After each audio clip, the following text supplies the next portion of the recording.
I'm here outside Celtic Park, where the club have just confirmed that 13 first-team players, along with manager Neil Lennon and assistant John Kennedy, have been deemed close contacts of coronavirus positive cases. Julien means they have to self-isolate and subsequently miss tonight's match with Hibernian. Now, we found out that Julien was COVID positive last night. This came after their return from Dubai, their much maligned mid-season training camp.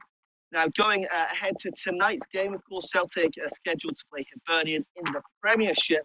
The game will go ahead. The club have confirmed it. They've spoken to all relevant authorities, and they will be playing.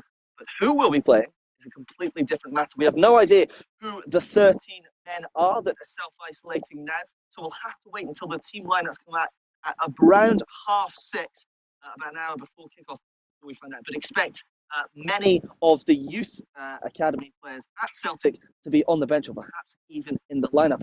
It all depends who has been deemed a close contact of Julien. Now, the club put out a statement about 30 minutes ago.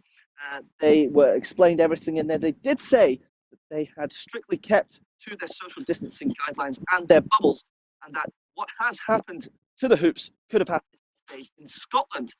Whether First Minister Nicola Sturgeon agrees with that, it's something entirely different. She was just speaking at her daily coronavirus briefing, and she said the question marks and doubts over whether Celtic's trip to Dubai was viable under lockdown restrictions. She said she was frustrated and disappointed to yet again be talking about footballers in a negative manner, but insisted that Celtic's actions should not reflect badly and affect all of professional footballers or sports people in the country. Celtic were allowed to travel to Dubai. They had permission from the SPFL and the SFA because they are deemed as elite sports persons who can travel abroad without having to quarantine when they return home. That may now change. Sturgeon said that will be being looked at. And it also comes on the day that the SFA have shut down all football for 3 weeks, anything below the Championship. So the Premiership and the Championship can continue.